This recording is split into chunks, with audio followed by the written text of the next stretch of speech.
Oyez, oyez, oyez. All persons having business before the Honorable, the United States Court of Appeals for the District of Columbia Circuit are admonished to draw near and give their attention, for the court is now sitting. God save the United States and this honorable court. Be seated, please. Case number 22-3084, United States of America, Lucas Denney, appellant. Mr. Hickley for the appellant, Mr. Goodhand for the appellate. Good morning. Good morning, Your Honor. May it please the court, counsel for the government.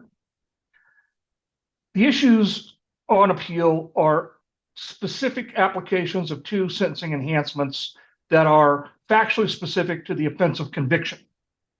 The enhancements were advocated for by the government and adopted by the district court at sentencing. I'm not here denying the extensive relevant conduct beyond the offense conduct captured in both the pre-sentence report and the comments of the district court. But both enhancements are specific to offense conduct, not the relevant conduct. And there's a bit of a tortured history that I'm not going to go into as to how we ended up in this case with a single 111B count and nothing else in an indictment that led to an immediate guilty plea at arraignment. But with respect to the two enhancements that were applied, one for more than minimal planning and the second for use of a dangerous instrument.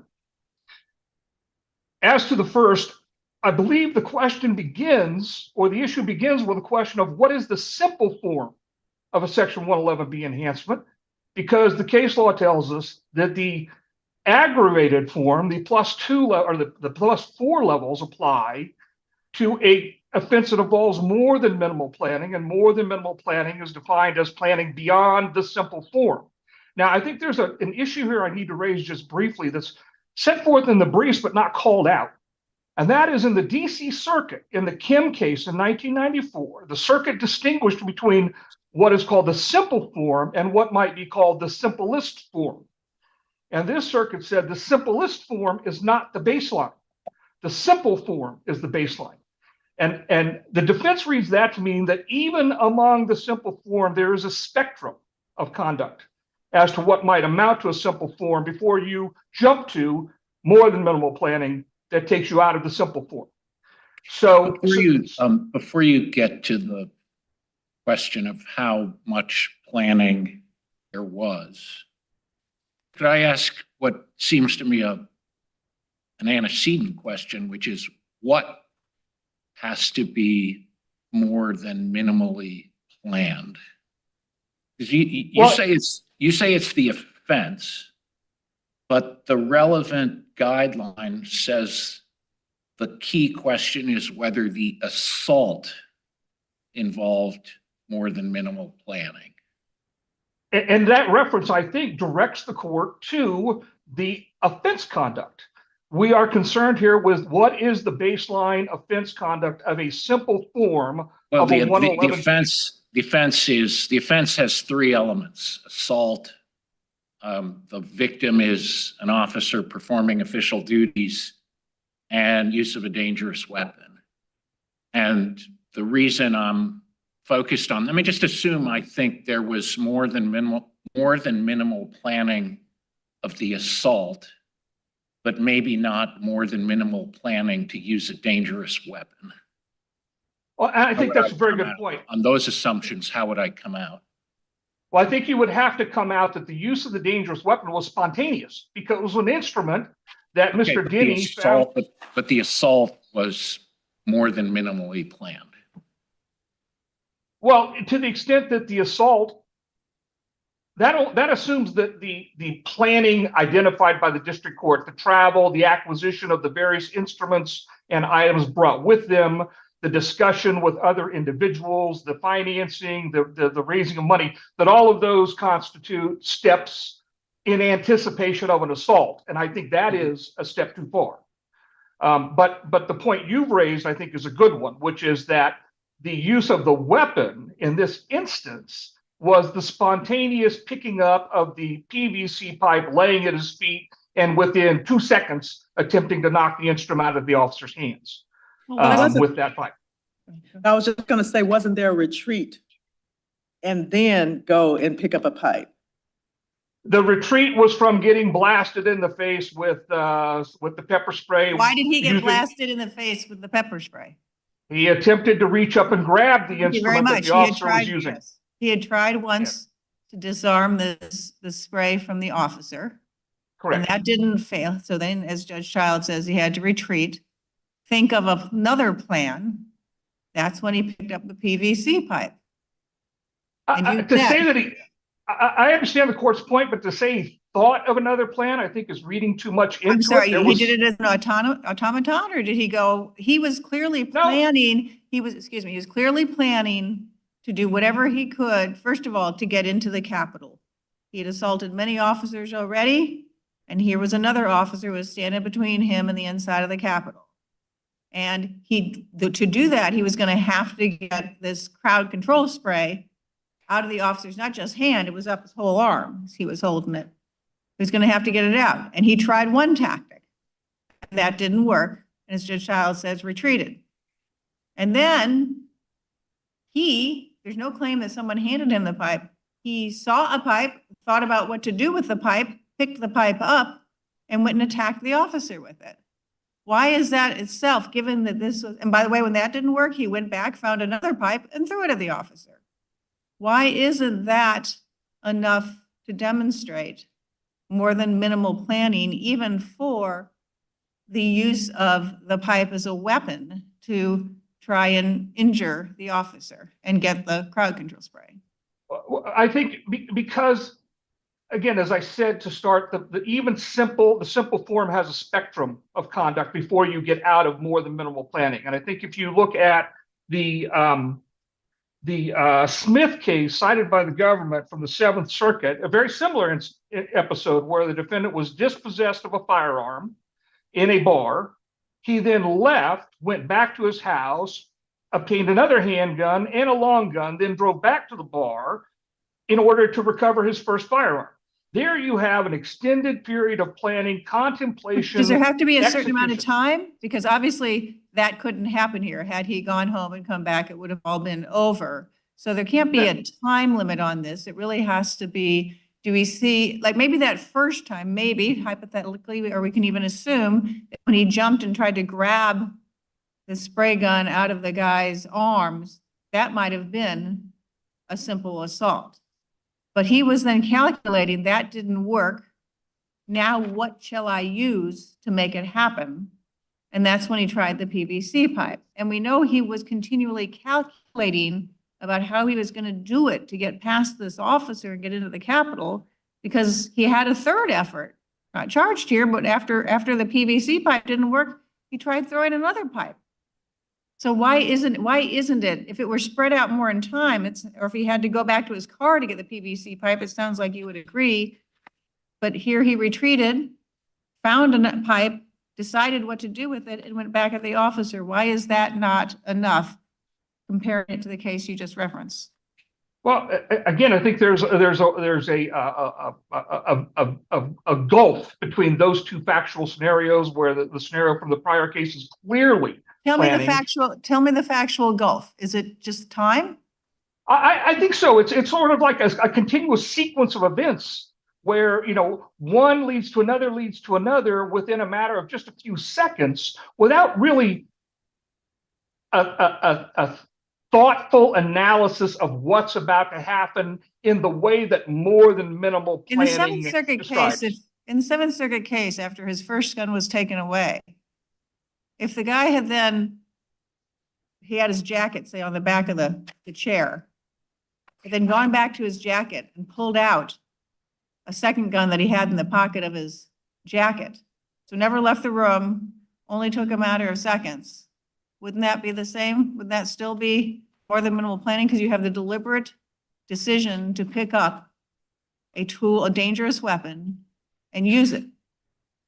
I think that's actually a second offense, and the second offense When second would be offense, planned. that's not what I'm asking you, is that would be more than minimal planning? As to the second offense, yes. I'm not asking about second offense, I'm saying as to the time he goes and gets the gun out, that's more than minimal planning on attacking, I don't know if there's an officer there, but attacking the other person. This is, okay, so leaving your first failed encounter, retreating, getting a weapon, a new weapon. First time he just had his hands. Here he got a new weapon and going back. That counts in my hypothetical as more than minimal planning. I don't think it's more than minimal. I think it might be planning, but it's not planning beyond the simple form. And, Well, and you the plan, you seem to be doing a lot of explaining here today, but let's think about the statement of offense. And then we also have the plea colloquy in which there's a lot of admissions there. And I just feel like you're taking the time to kind of splice in between events and time periods right now. But there's a lot of admissions already on the record. well, Your Honor, I think the plea colloquy obviously was aimed at the aggravated form of the offense in the B count, which involves the use of a dangerous instrument. And there were admissions that were undeniable there. They were undeniable factually that the PVC pipe was capable of being a dangerous weapon if employed in a certain fashion, but otherwise was benign. And so, you know, for the necessity of the plea, he had to admit that he employed the PVC pipe and that the PVC pipe qualified under the statute as a dangerous instrument. Yeah, but you're challenging both here today, both Okay, sentencing enhancements. Okay, so I think I see that as a signal. Let's go to the second one, and I don't want to spend too much more time. I'd like to reserve a little bit for rebuttal.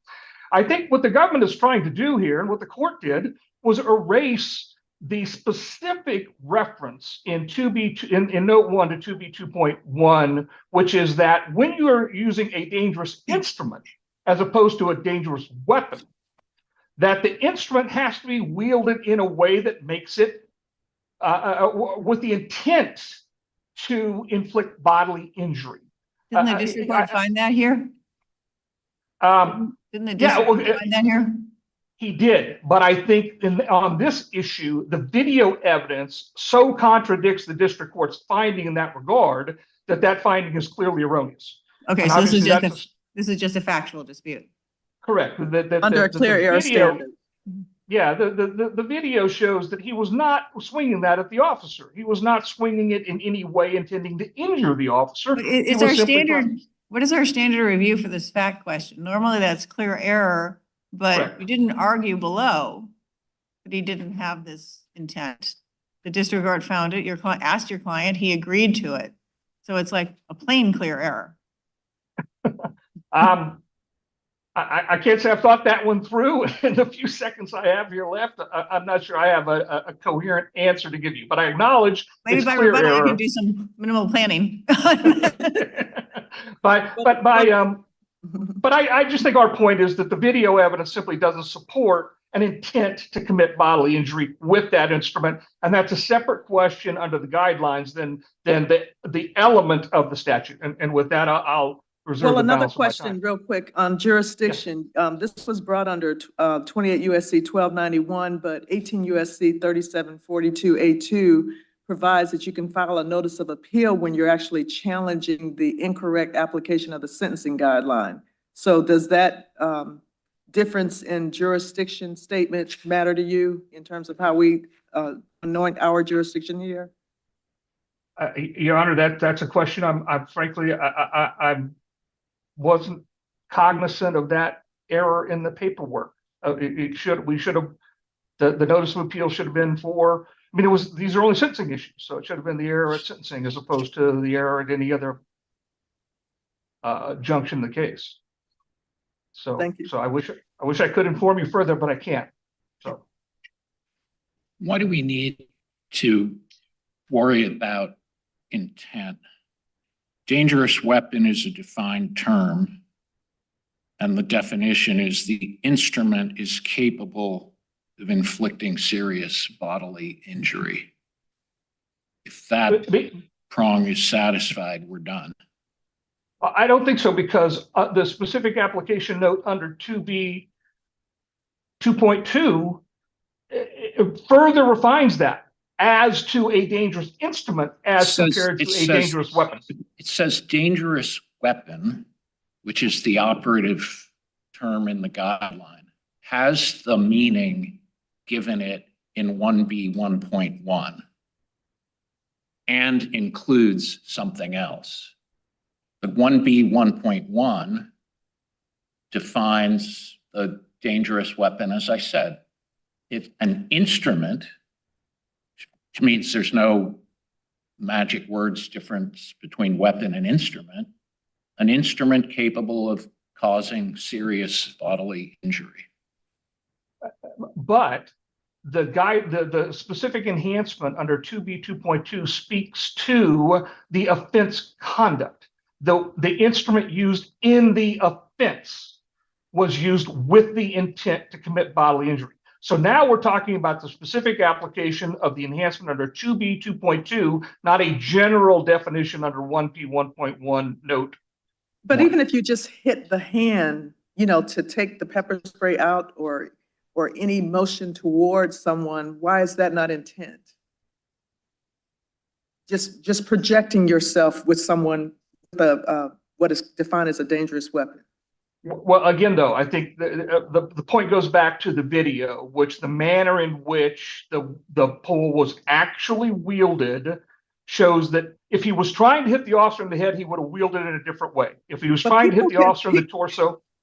People can commit bank robberies and they didn't intend to shoot somebody, but the circumstances bring themselves to that point where they feel like either I'm in danger or the other person's in danger and it's not going to be me.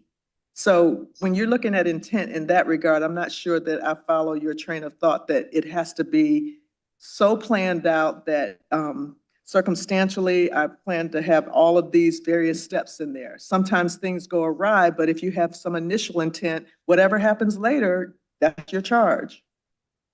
I understand. I understand the court's point, but I think here again that goes back to your example is using a dangerous weapon, which there's only one intent behind using a dangerous weapon, as opposed to an instrument capable of being used in a dangerous fashion. I'm trying to understand your argument about how he did the swinging of the pipe. And I think if I understand your argument, it said he went sort of overhead. And that shows not intent. Had he intended to injure, he would have gone side to side. Is that your point? Well, he didn't even really go overhead. He only lifted it, beyond horizontal enough to get it above the instrument, above the pepper gas gun. And then he tried to drop it down on the pepper gas gun. He doesn't swing it at all. It simply falls of its own weight. Well, someone had to lift it up because the officer was in an elevated platform. The only part of his body that was really exposed, because he was behind a brick wall, was pretty much the arm holding the gun, his helmet, and his head. So there was no torso to get. He would have hit a brick wall had he done it. So the only way to get to the officer or to the gun was to go up and over and down. And there is no way, unless you may be better at physics than me, but given that the canister for the spray is all along the guy's arm and held up against his body, there was no way that you could get the canister and the spray gun out without, at a minimum, injuring his arm and hand. Well, I I think if you look at the video closely, I've looked at it very closely already. Yeah. He's got a strap. It's an instrument that's operated with one hand on the trigger, and there's a strap in the arm. But I don't know that Mr. So you can't dislodge it without really doing. If it's visible to you and me on the video, it's visible to Mr. Denney, who was right there front and center. So. Yeah. Understood. Any other questions? All right, we will. I know you wanted to save some time for rebuttal, and we will give you 2 minutes for rebuttal. Okay. Excellent. Yes. Thank you. Can we hear from the government now? Good morning, Your Honors. May it please the court, David Goodham for the United States. If I could take the issues in order and addressing first your question, Judge Katsas, relating to what is it we were talking about must be planned for. And I certainly noticed the tension between, on the one hand, the language an assault in the actual guideline, but then you go to the note and it says commission of the offense in a simple form. I took my cues, honestly, there's not a lot of case law out there on this, but I took my cues from the government's position in Coombs. And so we took on the sort of more stringent burden here by demonstrating more than minimal planning for an assault with a dangerous weapon. In Coombs, which is 823 Fed Appendix at 617, I believe. I'm sorry, once more. I'm sorry. What's the site? Coombs is 823 Fed Appendix and 613, I'm sorry. And at page 617, it says the government contends. Now, critically, this is the caveat is this is a section 113 offense. I didn't see any section 111 offenses, but it says the government contends that the simple form of his crime required only that on a particular date, a particular location, he knowingly assaulted another individual with a dangerous weapon with the intent to do bodily harm. I will add that Coombs cites to Bean, which is 18 F 3rd 1367, not an assault case. It's a Judge Easterbrook opinion. And Judge Easterbrook says the offense is the crime of which the defendant has been convicted. So anyway. You can read it either way. Yes. Assault in the context of a 3-element statute, one element of which is assault, might just mean that element, or it might be shorthand for whatever offenses are under the assault guideline. Right, and this one, the 2A2.2 is labeled aggravated assault. So I agree that you could just take that to mean assault and picking up the title aggravated assault, or it could be the assault in a more simple form. But again, we feel comfortable with, I'm sorry. So, no, sorry, finish it. We feel comfortable with the evidence that we have here demonstrating that this is more than planning for even an ADW, an assault with a dangerous weapon. So that's the burden we took. If I think assault might be narrower, you're not pressing that position. We are not. And, again, given the conflicting signals in the guideline, we just didn't, and, the government at least has staked out a position elsewhere that we just wanted to be consistent and we weren't worried about the proof. Okay, so if assault means the whole offense, there's lots of planning to come to Washington, march, protest, cause trouble, no question. Sure. What's the more than minimal planning to use the dangerous weapon? Well, first of all, we back up, we put it in context. We have his repeated admonitions that he is going to be fighting. Mm-hmm. He's going to be fighting to take back the country. He's going to be fighting to keep Biden out of office. We also have, most critically, his purchases.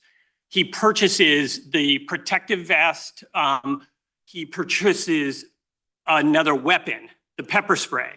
Is pepper spray a dangerous weapon? I thought that might cinch it up for you. I wasn't sure. I believe it is. When you look at the definition of significant bodily injury in the context of this note, you see that serious bodily injury is, quote, injury involving extreme physical pain and or prolonged impairment of a bodily organ. And that's 1B1.1 at note 1, paragraph M. So I think not only do we have him purchasing a dangerous weapon, researching weapons law, excluding firearms as a necessary thing that he can bring to the district, purchasing what we believe is a dangerous weapon, the pepper spray, then, and I think this is critical, even putting aside this notion of a calculated attempt to seize the weapon from the sergeant and then going back and using the pipe, you look at the sequence of events here and you see that he used up his pepper spray before he gets to the PVC pipe. So what we have here, I would suggest, is a man who is prepared for battle, consistent with his military training. He uses up, throws his canister of pepper spray at an officer before he then goes to the PVC pipe with respect to the sergeant. And he's adapting to the battlefield situation here. He goes to the PVC pipe, he picks it up and he uses it to try and dislodge the weapon that the officer is using to protect himself and his comrades. So even— I'm just going to add, you mentioned that he had come to the Capitol planning, or I think Judge Katsas mentioned, to cause trouble. But it's even more than that. It was specifically had mentioned in advance police officers which he had said were integrated with or part of Antifa. And so he came with the intent to fight police officers with these dangerous weapons. Absolutely. And the district court seized on that. The defendant made much below of the notion that you could take his rhetoric and you could take his planning and you could look at it and say, this was just self-defense measures that were taken. And this was puffery. And the district court seized on exactly the language that Your Honor has identified, which is, and he used the phrase, Antifa is a hobgoblin for you doing whatever you want to do. And as evidence of that, the district court pointed to that. DC police are assisting Antifa, and that was a day before this event. The 11th Circuit, Mr. Denney cites to the case of United States versus Tapia, which seems to require more sophisticated planning. Do you take that position at all? You know, no, I apologize. I don't have Tapia in front of me, and the facts escape me right now. I would suggest that actually the best case, and again, there's not a lot of case law here, but I would suggest, ironically, the best case that we have is the one cited by my opponent, which is Coombs. Coombs involves a man standing in a restroom stall in a national park. A woman comes in, sees the cowboy boots of the man in the stall, curious, but nonetheless goes to the stall next to the man. The man comes out of his stall and attacks her. He has on toilet paper in a rough attempt maybe to disguise himself. And he uses pepper spray in his own fists, which were heavily shod, not the right word, fortified with his rings. In that case, the court said that was minimal planning. He came out of the restroom stall and he attacked the woman. I would suggest that we have much more evidence of the minimal planning in the weeks ahead here of this defendant. The buying of the gear, the wearing of the gear. That's another thing here. I'm sorry, Your Honor. No, go ahead. The wearing of the gear here, you just have to look at the PSR report. It's replete with photographs. This man was ready for battle. He engaged in battle repeatedly over the course of that day. He did exactly what he said he was going to do, which is fight to keep Biden out of office. And just to make sure that we're not going too far in the opinion with the early pre-planning that goes way back to December on some of the Facebook posts, do we need to go that far back in terms of getting to the minimal planning? And I guess I piggyback on some of Judge Millett's question about there's a lot of instantaneous thoughts in terms of retreat, then go get another instrument. I just want to know how far we need to really go back to all of the Facebook posts to make assumptions from there. I think Coombs answers that question too, but there's no sense that there was much advanced planning relating to the man coming out of his bathroom stall with toilet paper wrapped out around his face. But that was significant enough for the +2 enhancement here. Certainly, planning, of course, necessarily involves things that happened before the event. So I think you can go all the way back as far as you want, frankly, at least weeks.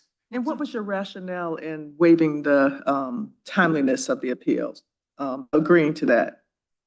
Your Honor, I think it was a day late, and from our perspective, this is an important issue, and there's no need for us to stand on the day late feature of the notice of appeal, and it's a discretionary matter. That's all, obviously.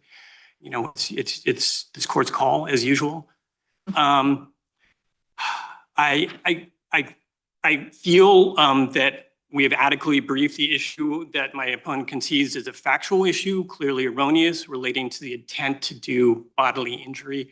I think that's there. Do you have a preference between an affirmance on the ground that finding of intent was not clearly erroneous, or a legal ruling that intent is not necessary under the definition? No particular preference. We've staked out both positions. Certainly, I just assume if you're waiving a time bar, it's because you want some legal ruling, I would have thought. We certainly think the easier route here is when a defendant is asking that a judge overturn a factual finding on a clearly erroneous standard. And, you know, again, I think the issue that Your Honor has questioned my opponent about relating to that, it's a complex one. That guideline, I would suggest, is not particularly cleanly written. And so anyway, again, we took on ADW in the first half of this argument. We're You're taking perfectly willing on, intent. yes. Okay. Is clear error harder than plain error? Is clear error harder than plain They didn't error? preserve this argument below. I'm sorry, we didn't? They didn't preserve this argument Oh, about right. intent question because he agreed that he had intent to forcibly hit the officer. So I'm trying to figure if it's Right. plain error on top of clear error, or do we just stop with clear error? I think you can safely just stop at clear error. I mean, I think, and I would add, he did not challenge the fact that this application, that this enhancement applied, and you look at the definition of aggravated assault, and you see there are 4 options there. He didn't challenge the PSR's application of 2A 2.2, and the only one of the 4 categories that applies here is the first one, dangerous weapon. And you see that one is defined as with intent to cause bodily injury. So I think there is a waiver argument here, but of course, again, we've just decided that the easy route here is clear error. On the more than minimal planning, are you aware of cases where the planning has been in a relatively compressed time span, where it's this one is a little hard to understand all Sure. the things that happened in there because there wasn't a back and forth, but sort of as Judge Childs teed up at the beginning, one might say that, jumping up to try to grab the canister out of the officer's arm the first time would have been a spontaneous reaction. But when there's not a lot of time, and there seems to also be it wasn't that he hadn't sort of, presumably, there's no argument here that he had stashed the pipe there in advance to be used. No. That it seemed to be a crime of opportunity in that sense. No, I'm sorry. Can that be counted as planning, or does that not? I think it can. The plain language definition is. Are there any cases that have dealt with this more compressed time frame? Not that I have seen, Your Honor. The best case I've seen, again, is the one that I would analogize to premeditation in the context of murder. And the cases are replete with the notion that can be seconds. So if we take premeditation, which seems to imply even more than just planning, then I would suggest that's a pretty useful analogy here. Planning can be seconds. My colleagues have any other questions? No, thank you very much. We would ask that you affirm the judgment and conviction below. Thank you. Okay. And Mr. Shipley, as promised, we're going to give you 2 minutes.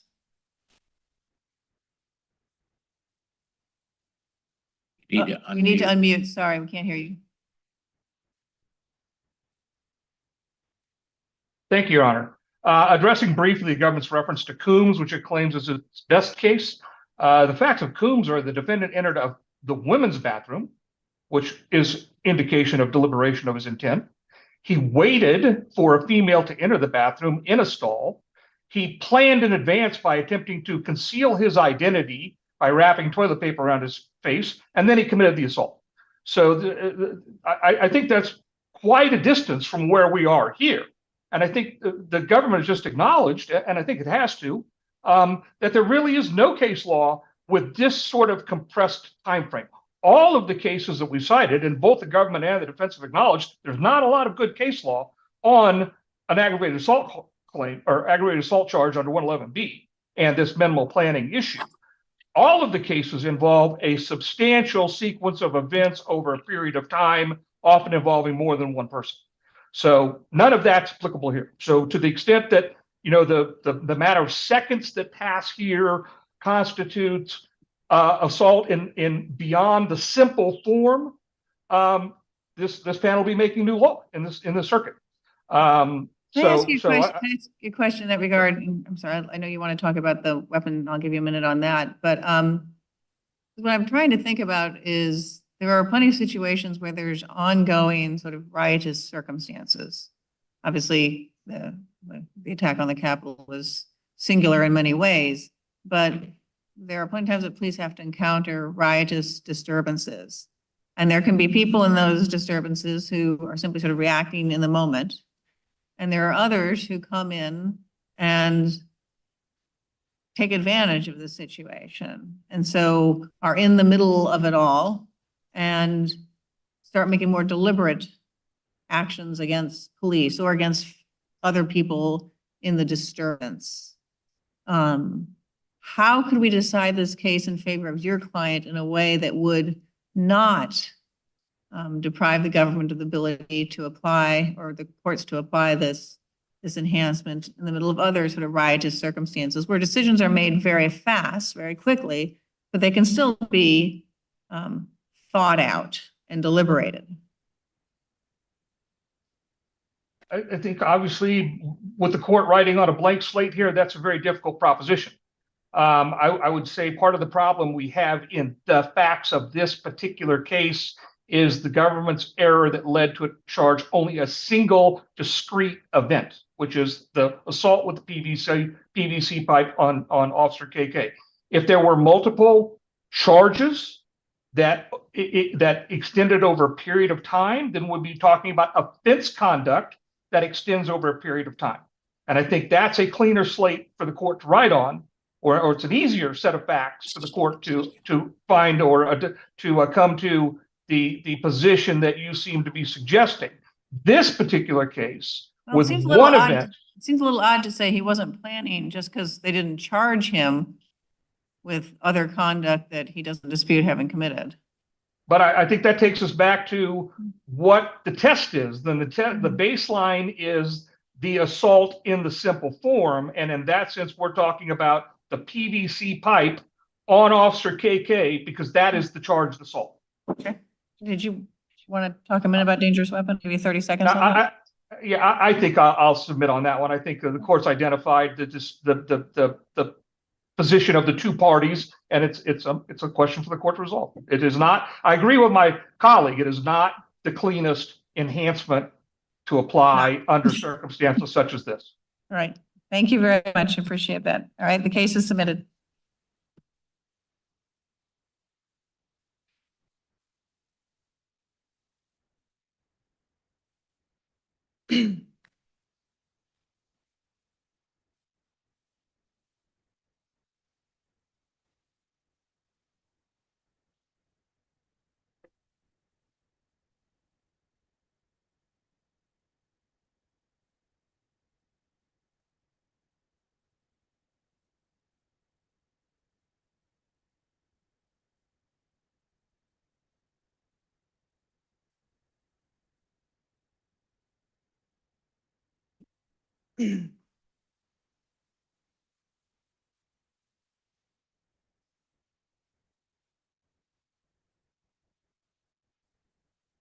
Case number 22-1335 et al.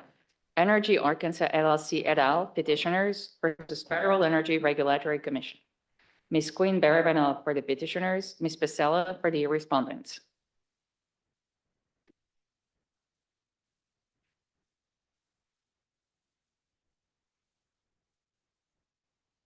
Good morning and may it please the court. I'm Jennifer Quinn Barabanoff and I'm here on behalf of the appellants, the Entergy operating companies, which are engaged in the generation and sale of electricity that serves more than 3 million customers in Arkansas, Louisiana, Mississippi, and Texas. They belong to an organization known as MISO, which it operates power markets in the central United States. This appeal involves FERC's approval of rules that implement a change in MISO's power capacity market from an annual construct to a seasonal one. The stated purpose of these changes was to enhance reliability, which is a laudable goal. But in this case, FERC failed to engage in the reasoned decision-making required by the Administrative Procedure Act. And just to be clear, because there was a lot of discussion about preservation of issues, Is your appeal dealing with the 31-day rule, the 120-day rule, and then the capacity accreditation? Is there anything beyond that? No, it's those three issues, Your Honor. And I think the 120-day rules is pretty adequately addressed in our briefs. I'm really going to focus today on the first two, the 31-day rule and the methodology. And just also, I'd like to reserve 3 minutes for rebuttal, if I may. Okay, so here, FERC engaged in a very conclusory analysis that failed to engage with the arguments that Entergy made, and its conclusion that the proposed changes enhanced reliability were in the end not reasonably based on any evidence in the record. In fact, these changes are going to increase costs for Entergy's customers without any corresponding reliability benefits. And in some cases, they are actually inconsistent with the stated reliability goal.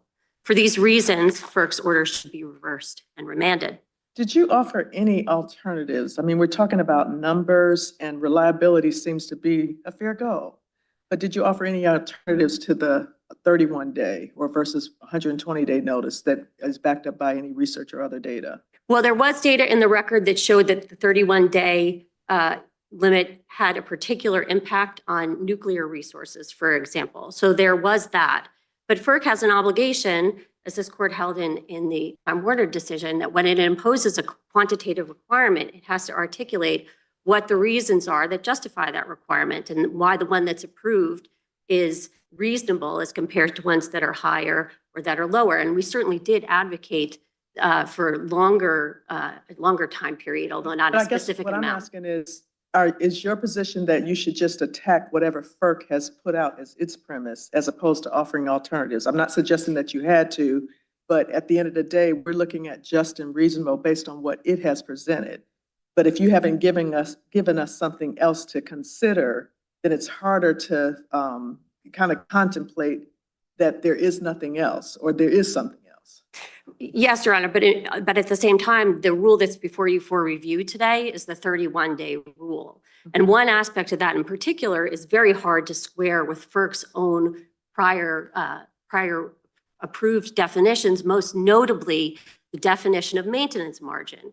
Now, Entergy raised the issue that the 31-day rule being applied to impose a penalty or a replacement obligation in periods of positive maintenance margin is actually at odds with FERC's approved definition of maintenance margin, which is defined as the projected megawatts of additional generation that can be taken out of service for planned maintenance within MISO during a given period, and this is the key language here, without impacting the adequacy of generation of supply.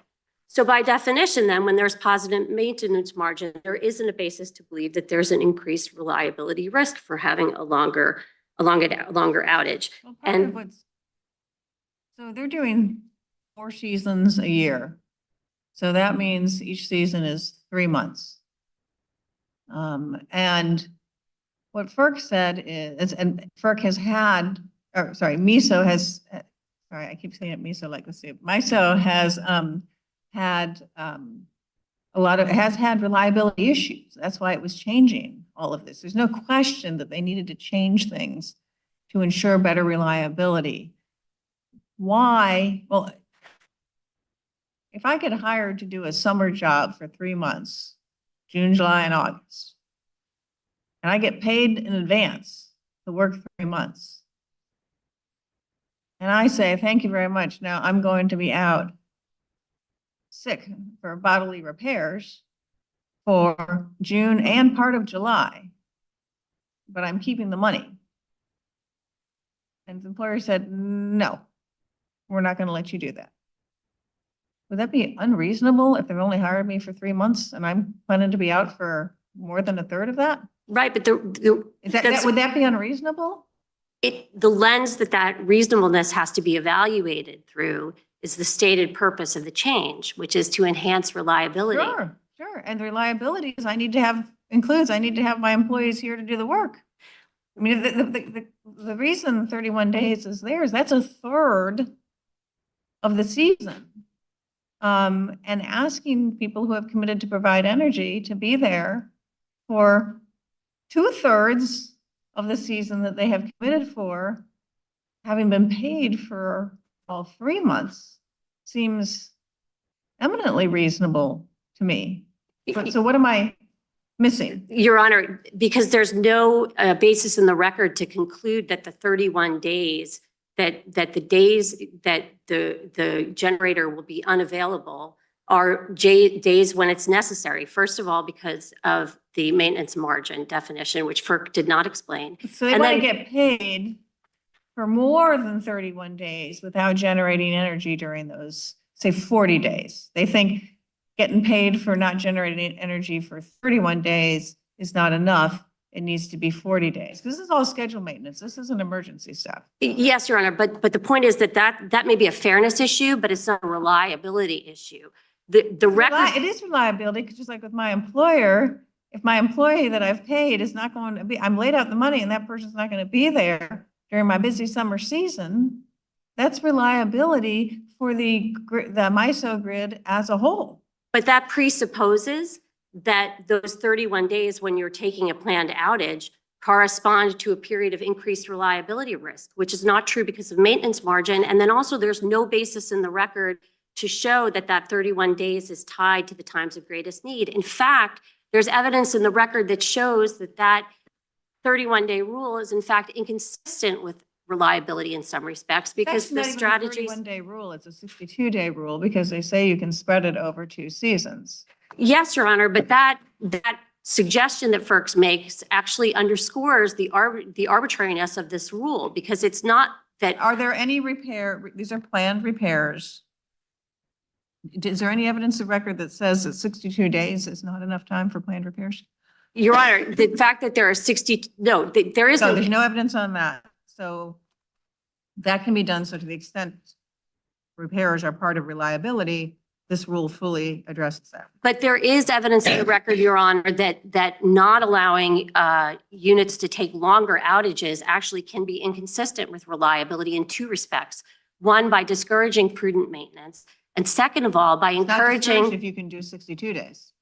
How is it discouraged? But the fact that the government suggests 62 days, first of all, everyone, there are questions about whether or not everyone will be able to do their maintenance and across season. Is there on the any shoulder evidence season. in the record? That's what I asked you. I thought I started with that. Is there any evidence in the record that the 62-day window that's provided if you go across 2 seasons is not sufficient for all this maintenance that you say is related to reliability? I thought you said, no, there's not evidence of that in the record. No, Your Honor, but there is evidence that it could actually undermine whether or not particular units can do their maintenance in that period of time. Mhm. There's data in there about the typical outages, and there is data that nuclear units in particular. Are there typically take is there any data about typical outages or nuclear or steam turbine plant outages that exceeds a 62-day maintenance window? Your Honor, I don't know whether there's evidence of any, but the point is that there are other knock-on. It's hard to knock FERC. But there are other impacts, Your Honor. FERC concedes that people may drop out of the market, which will decrease the amount of capacity that's available and increase its cost. And they also concede that the rule may encourage inefficient maintenance, which could be at odds with reliability in the long run. The seasonal capacity is not an end in itself. It's So they supposed to had to accomplish the goal. balance sort of pros and cons. Correct, Your Honor, and they didn't How did they explain. misbalance the pros and cons? They didn't explain how to square the rule with their concept, their approved definition of maintenance margin. That's by definition arbitrary and capricious. You can't have a definition that you've approved that says that it's okay to take units out of service and then ignore that in your reasoning to say that this additional requirement is necessary. What is your concern about what precedent this sets in terms of future capacity determinations? Your Honor, Entergy doesn't oppose the goal here. Reliability is a laudable goal. I think the question is just, whether or not the agency fulfilled its obligation to offer a reasoned analysis, and we don't think that was true And the here. reason I asked that question is because you say this goes against prior FERC precedent. So I'm asking you, what do you believe this precedent sets? I think this precedent would be about what is present on this record, Your Honor, in terms of the explanation that's provided. It's not some per se necessarily What FERC some. precedent is it going against? Well, I may have misspoke about the precedent. It's just the fact that FERC has this approved definition. And what it has done, its reasoning is inconsistent with that prior approved definition of maintenance margin. Okay. So turning to the SAC methodology itself, when fully implemented, that the SAC methodology, the seasonal adjusted capacity methodology for accrediting resources, is arbitrary and capricious for two reasons. It is unreasonable because there is no basis in the record for FERC to have found that it's predictive, and it involves an unreasonable amount of volatility. So with respect to the first issue, whether or not it's predicted, the methodology suffers from a critical problem, which is that it very heavily weights a very small sample of hours. When it is finally Where did you implemented, raise the sample size issue in your rehearing petition?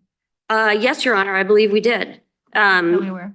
I can get you the specific site to that on rebuttal, Your Honor, in terms of the page site. be But I helpful. believe it Okay. was in our, the joint appendix at page 785 to 789. We said that it was an unreasonably volatile and a poor predictor of availability. So basically, under the method, I'm sorry.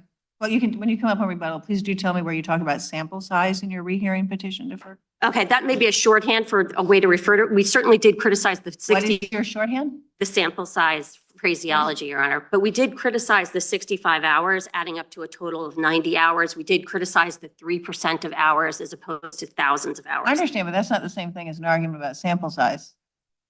Okay, Your Honor, I understood it to be the same. If there's something about it you think to be Look, different. maybe this will help. So I thought there were two different issues. One was the argument I thought you preserved was saying that the tier 2 hours Correct. are arbitrarily small. Correct. There's a different issue that worried me that I don't think is preserved, which is when MISO was asked to show reliability, they came back with, I'm going to try to find it here.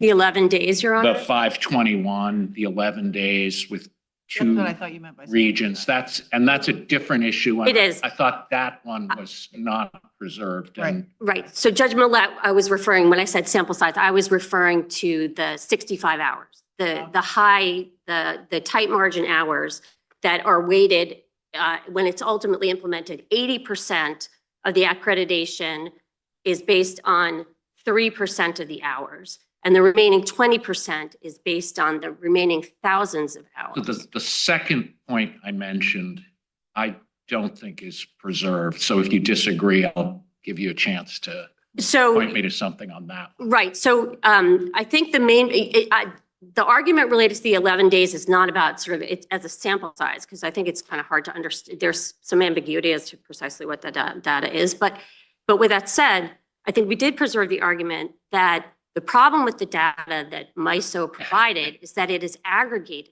data.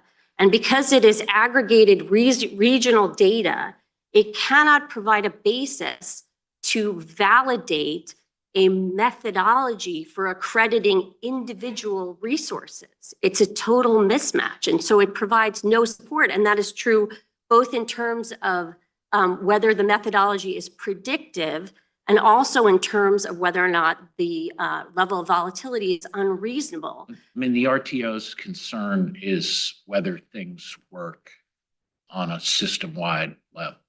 Yes, Your Honor, but as we pointed out in our brief, we're dealing with load serving entities here who have to plan around these accreditations. And some of them, particularly ones that are smaller and may not have diverse fleets, of which several categories that several of the Entergy operating committees fall into, are going to really have trouble adjusting to this volatility, in particular because the methodology is flawed. You can't plan around an incentive that is essentially generating, based on a methodology that is essentially generating random results because of that very small 65-hour over 3 seasons methodology. It's about the number of hours and the weighting of them. But on the 65 hours is small. It's 3%. 3% of the hours get 80% of the weight. Yes, Your Honor. But I mean, those are the 3% of hours that they care most about. Those are the hours when there's a reliability problem. Yes, but the question is whether those hours during a season are predictive of what's going to happen going forward. And the point is there a reason basis in the record for Do you FERC's think it should conclusion? be 80 days, or you think it should be a smaller number of days? Your Honor, it should be enough to sort of compress the volatility to a reasonable amount, for one thing, which FERC didn't demonstrate what it did. And then second of all, there should be some basis for determining that it's predictive, and it should be predictive of what it sets out to do, which is accredit individual resources. It's not about system-wide predictions. They say for stock sales, prior performance is no guarantee of future performance, but it may be in this context that they really have to sort of learn by experience. And so why is it unreasonable to draw upon where there have been, they say, look, we're going to look at the times when there have been the real problems. And that's not all 90 days or 91 or 2 days of our season. It is, we're going to focus on the 65 days. Your Honor, but there's no basis in the record to say that these historical data are going to be predictive of what happens in the future. For example, so What now, are they supposed to, is your position that they should go back to the forced outage data that they did on their prior? and the not prior necessarily, regime? Okay, not then what necessarily. should they? So you don't know whether the numbers should be bigger or smaller. I haven't heard you say you have a position on that. And you say, we don't want, it's fine for them not to go back to the old scheme. And I'm not telling you there's a number bigger or smaller, but then they can't rely on history of past outages. I'm not sure what it is that you think would be reasonable for them to do. Your Honor, in terms of the bigger or smaller number, I think that might have been some confusion as to which data set we were talking about. So with respect to the I'm talking 65 about hours. 65 days. That's all I'm talking 65 about. hours, yes, Your Honor. 65 hours, excuse So, me. no, that's okay, thank you. So Um, yeah, I mean, we think that a bigger set or a longer historical window where maybe the season maybe the seasonal methodology, that's not something we challenge, but obviously, maybe the weighting should be different. I mean, FERC hasn't articulated a reason basis for why that particular number of hours or why that weighting is necessarily appropriate. And that's really where we take issue with it. So you want, did you propose to FERC a different number? Oh, I keep thinking days, hours, or different weighting? And they are, because they are, by the way, they sort of are integrating this with different weighting over, I guess, the first 3 years of compliance. So.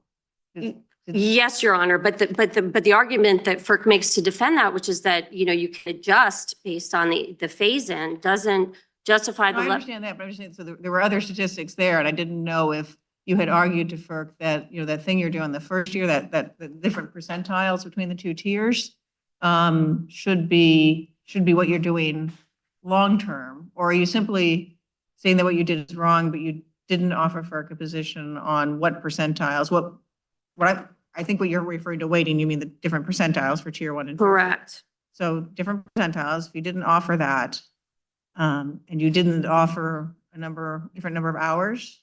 No, Your Honor, I don't believe we did. But the purpose for So- today is but we did raise these concerns about the methodology. And under the APA, FERC was obligated to respond to them and offered a reasoned analysis, and it did not. On the point whether there's evidence that the method is predictive, you're running a little bit uphill because they get a fair degree of deference for fact finding or predictive judgment and such. Back to the chart I mentioned at 521 and 522. I can't pretend to understand all of it, but it does seem to be some evidence that in particular regions, I'll let you, in particular seasons, in particular regions, when there were these reliability crunches, the ISAC methodology worked better than the UCAP methodology. So am I mischaracterizing? Am I misunderstanding what that chart is showing? That is what the chart shows, Your Honor, but there are two issues with the chart. One is, and the primary one is that it doesn't validate what this methodology is supposed to do. There was no. Then they have some evidence of predictiveness, and you might have had an argument that these aren't enough entries or they're cherry picked or who knows, but you didn't make that argument. But Your Honor, the point here is that it doesn't, FERC has made no connection between this aggregated data and the validity of this method for accrediting individual resources. We did raise a concern that there was no data provided that related to whether this methodology was reasonably accurate in doing what it was designed to do, which was to accredit individual resources. And there was evidence in the record to show that at the market participant level, which again is still aggregated data, not at the individual resource data level, but that volatility could be as much as 20% year over year. And FERC concedes that the methodology will increase volatility at the individual resource level, Not but at it the rates doesn't. that you proposed. They calculated that volatility would be much lower than the example you thought, that a worst case scenario that you thought could happen. So they did, Your Honor, but again, that was MISO wide. Okay, so fully aggregated data. The data that we cited to for the 20% figure was more granular, but still aggregated data. And that's, that volatility, FERC acknowledges that volatility is an issue and that it comes with costs. And the question really is, has FERC engaged in a reasoned explanation for why utilities should incur these costs based on flawed methodology? Your Honor, here they haven't provided any explanation for why the amount here is reasonable. So it's not inherently unreasonable. You just want more explanation for why they're willing to tolerate this level of volatility balanced against the other goals they're trying to achieve. What we would like to see, Your Honor, is an analysis of what the volatility is at the individual resource level, and then to have FERC pass on that. So then is it the error, if we read the record as of having looked at some individual levels, that's one thing. On the other hand, so your position is it's just inherently unreasonable for FERC to have done this only at the sort of Aggregate. wise level. And Correct, Your the Honor. best authority for that is? It is the Keyspan case, Your Honor, Mhm. which basically lays out that when FERC, makes a decision, particularly in that case about accreditation based on a limited data set, it has to show why that was reasonable, and it has to show that it was consistent with promoting the stated goal of reliability. Why does volatility matter apart from accuracy? It's The because method is accurate, and one thing they said on volatility was that the swings reflect, they think the method is accurate, and therefore the swings reflect underlying supply fundamentals. well, And I take it you disagree with that premise about accuracy, but what's the volatility concern above and beyond whether the method is accurate? right. Well, two things, Your Honor. First of all, historic fundamentals is an interesting term because in our view, there shouldn't be these swings in accreditation if the operating characteristics of the unit remain the same. There may be things that happen, some of which are the result of happenstance. Something breaks. There's a max gen event that is caused by an outage somewhere else. But the costs of the volatility are several. One is that it makes it extremely, the primary one is that it forces utilities to incur costs to accommodate that volatility. And in that, it's going to force them to incur expenses either by going to the market or by building additional capacity based on a methodology that is flawed. And the whole notion that they're going to be able to plan around this and predict the accreditation, which is what FERC suggests, is just implausible. If the methodology is fundamentally flawed, it is not sending accurate signals that people can respond to. We will give you a couple minutes for rebuttal. Thank you, Your Honor.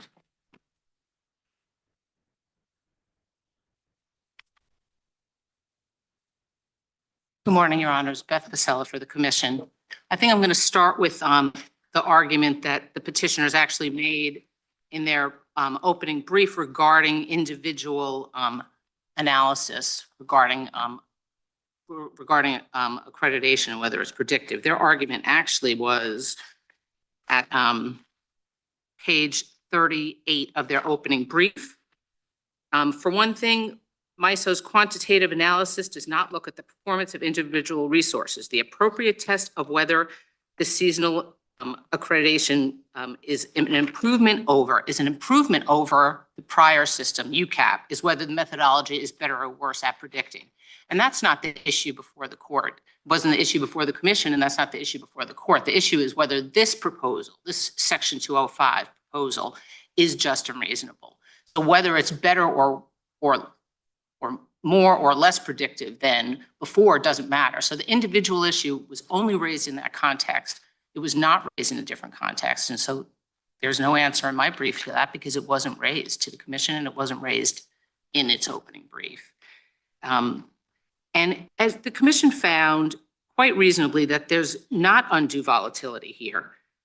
The commission acknowledged that it's expected that accreditation volatility at the resource level will be higher than aggregate level volatility. But the commission found for several reasons that any volatility at the individual level would not be unreasonable. As the court already mentioned, any individual volatility would just reflect the availability in the past 3 years, the historical availability.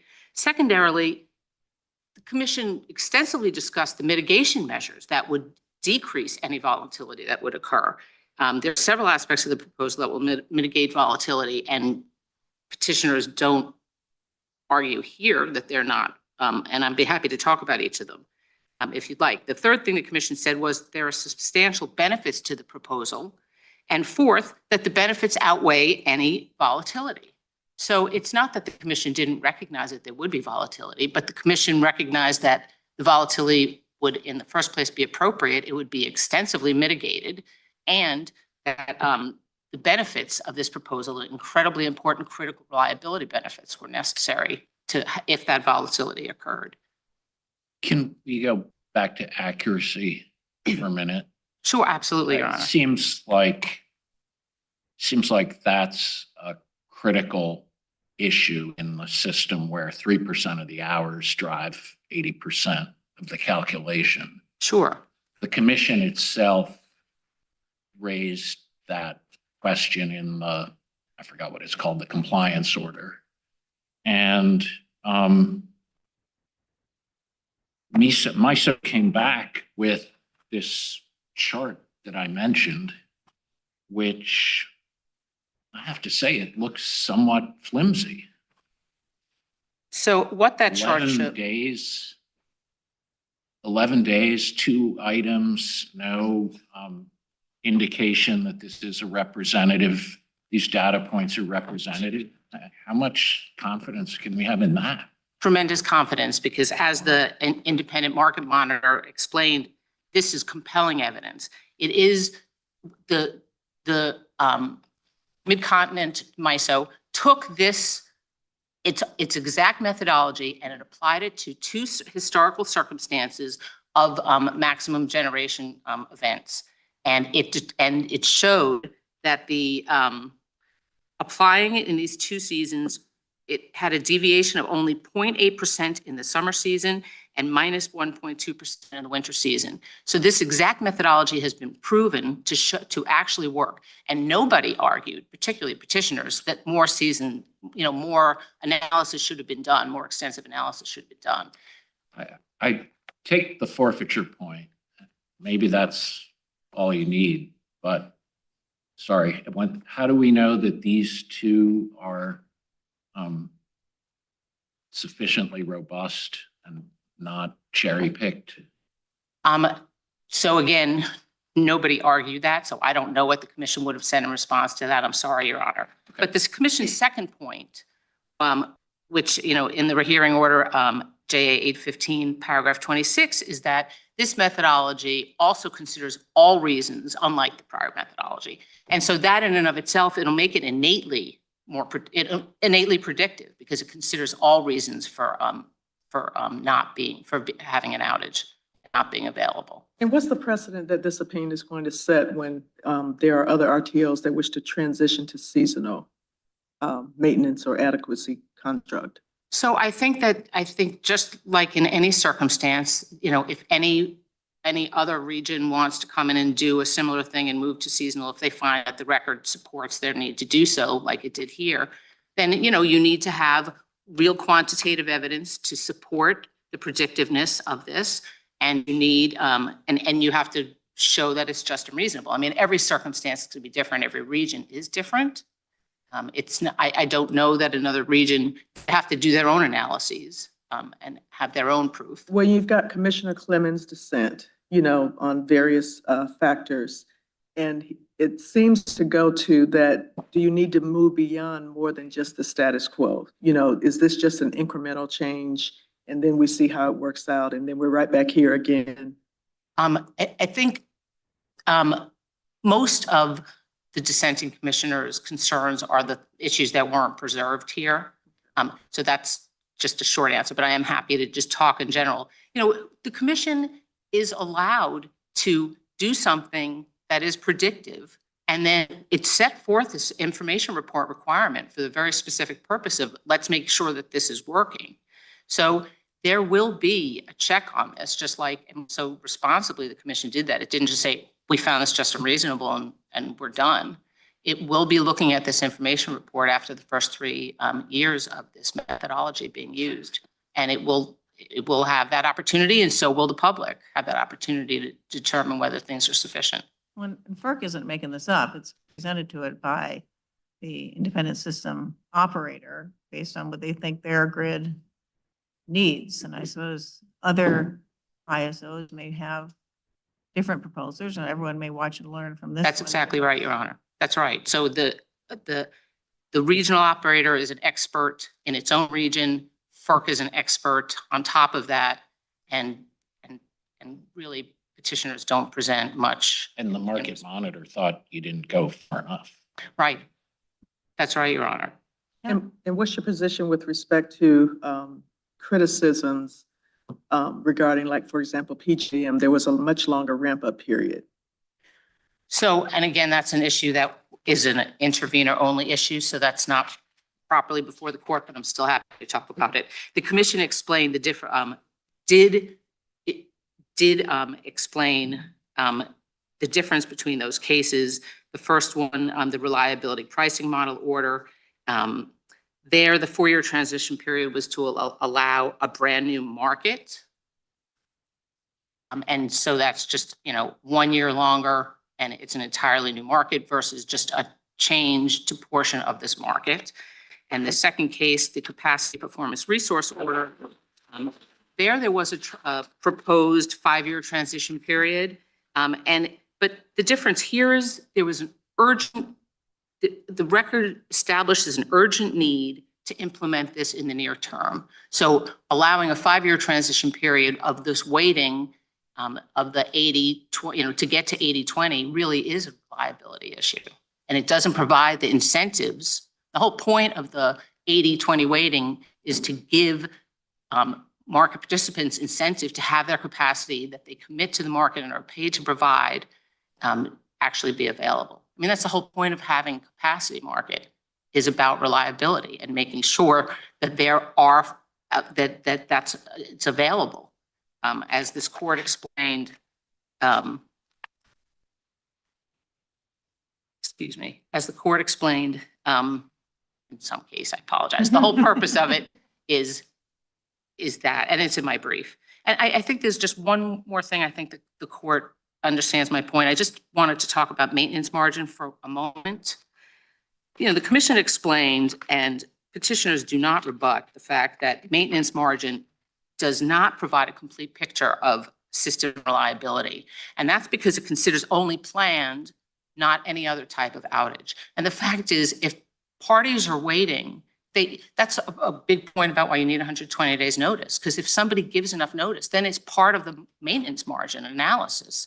So maintenance margin doesn't tell you, it only tells you what the ISO knows has been announced as a planned outage. But if people have later planned outages, that's not part of the maintenance margin analysis on top of everything else the commission said. On this, there does seem some tension though with rigid rules around maintenance and going offline for care and tending to these really important facilities. And I'm just, you don't want to encourage, you don't want to incentivize them to keep operating if they really need to be doing some maintenance. You know, it's a fine balance here. And as I understand the plan, there's a couple, the theory is they can always go ahead and do their maintenance. They just might either have to, there are different options. One of which was to opt out of the capacity market. That's right, Your Honor. How does one, does that mean just not bidding in the first place? Or is it Yes, something you you can do don't- after you've already bid in? You don't commit yourself to the market. You don't offer your You can't capacity to the commit and market. then somehow get back out. Right. It's just not joining the market. And that is a pro-reliability thing. The point of this proposal is not to have the most potentially available capacity in the market, it's to have more certainly available capacity in the market. Well, they don't know far enough in advance to opt out for an entire season of capacity, which seems to be a very, very difficult decision for them to make, obviously. And they wanted to, something came up and they really thought they should deal with it now, but it was going to take more than 31 days. They need to deal with it sort of mid-season. It's the plan says that they can acquire replacement capacity. Can you just explain to me how that happens? Do they buy it off one of the other, like, I don't know, a day-ahead market, or what? How do they get this replacement capacity? Because they themselves are replacement capacity. Right. The commission spoke to that in the first order and in the hearing order as well. Those with a large number of resources can rely on their fleet to provide that capacity. No, I was talking about, would they acquire replacement capacity from some other? Well, this is how they do it. Sometimes you can just self-supply. Oh, okay. So with resources that have smaller, entities that have smaller resources, they do it through bilateral agreements and the capacity auction. And the commission explained, and the record showed, that excess capacity is expected to be available because, as Mr.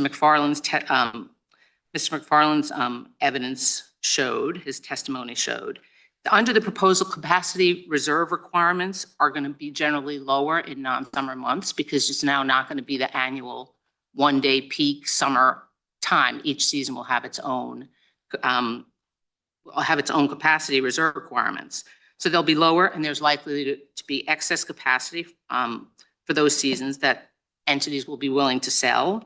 And the evidence actually showed that the move to the seasonal construct will result in nearly double the amount of uncleared zonal resource credits in non-summer seasons. So there will be liquidity in the market for replacement capacity. Thank you very much. Thank you. Okay. Ben Barabanov, did I say that correctly? Yes, just a few brief questions in rebuttal, Your Honor. I'm going to give you 2 minutes. I just wanted to say that. Oh, thank you. I apologize. No problem. Okay, so going back to your question, Judge Millett, and one that you raised, Judge Childs, about whether or not there were alternatives proposed. I just wanted to point out that this was a 205 proceeding in which FERC was supposed to just either approve or disapprove of the MISO proposal. And so the comments were made in that context.